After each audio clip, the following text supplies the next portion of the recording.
And I think that is the most disgusting thing. The very people who keep us safe ought to be honored and protected and praised by Democrats and Republicans alike. It is time to stop the rhetorical assault on law enforcement. Because here's what happens. Because here's what happens when Democrats like Gavin Newsom did say that these people are part of an authoritarian government.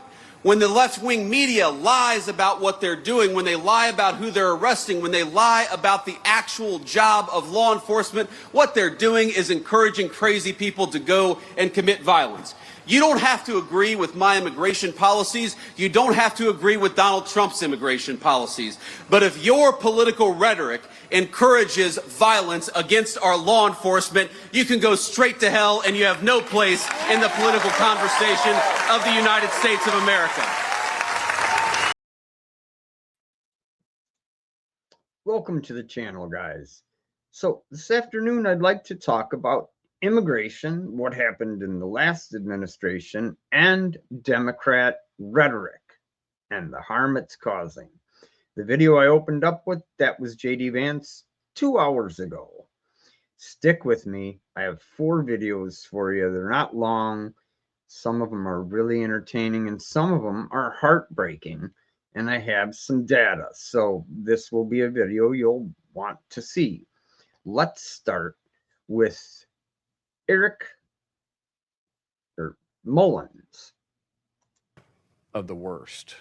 You know, I tell people that I haven't quit smiling since I've been Secretary of the Department of Homeland Security, but I have to take that back, because when we start digging into these cases and you start hearing the absolute horrific things that took place underneath the Biden administration, under true neglect at best and criminal at worst, to allow 450,000 kids to go missing throughout this country. President Trump has made it a point to go find these kids.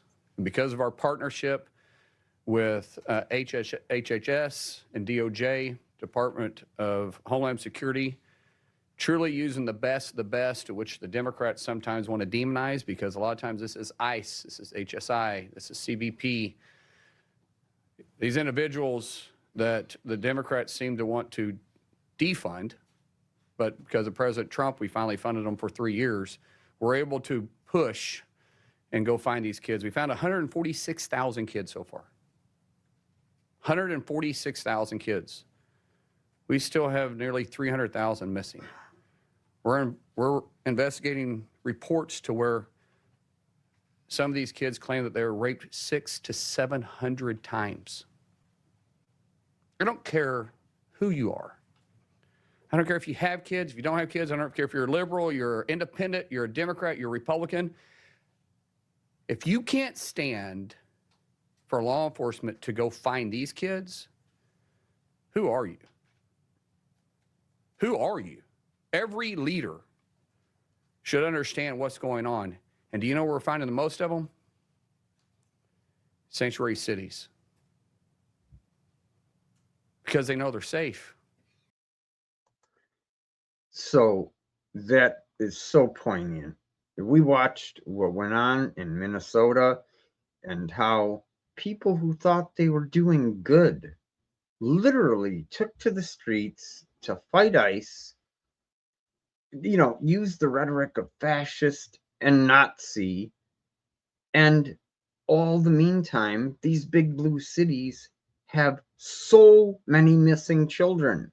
The Department of Justice, Department of Homeland Security report, they've got 146,000 they've recovered, but there's still 300,000 unaccounted for.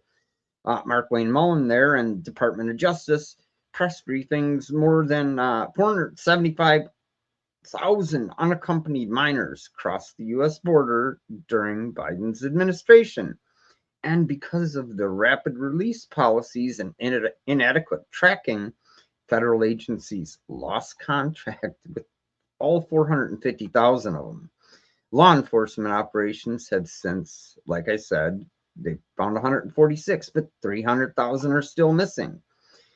The origin of these metrics stems from an August 2024 DHS Inspector General watchdog report. The report revealed that Immigration and Customs Enforcement could not monitor the locations of over 320,000 unaccompanied minors. Specifically, ICE couldn't serve notices to appear or court dates to 291,000 children, and an additional 32,000 children failed to show up for their scheduled hearings. Department of Justice and DHS have launched widespread welfare check initiatives and criminal investigations to locate the remaining children. Law enforcement has identified more than 15,500 what's called super sponsor cases. Those are instances where a single adult took at least 3 children or more, and they're being trafficked or put into child labor. All while this is going on, check this out. This is the type of rhetoric we have coming from the left. Straight up Nazi talk. That Donald Trump would invoke Adolf Hitler. That neo-Nazis, fascists in America. Talks about the blood of America as being poisoned, echoing the same exact language used in Nazi Germany. Donald Trump is also very old and a racist and a neo-Nazi. Comparing the tactics of Donald Trump to Mussolini and Hitler is a very legitimate thing. Look, they call me a Nazi all the time. I'm not a Nazi. I'm the opposite. I'm somebody that's saving our country. Isn't that the truth? And I'd like to just wrap it up by putting Carolyn Levitt up because she summarizes this beautifully. It's not just the media, it is the entire Democrat Party has made their pitch to voters across the country that Donald Trump poses an existential threat to democracy, that he is a fascist, and that they compare him to Hitler. I mean, these are despicable statements that the American people have been consuming for years.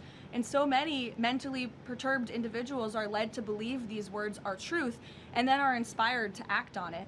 I have a whole host of examples that we can share with you after. It is pages and pages of major Democrat Party elected officials saying, such as Rep. Hakeem Jeffries just this month said, "We are in an era of maximum warfare everywhere all the time."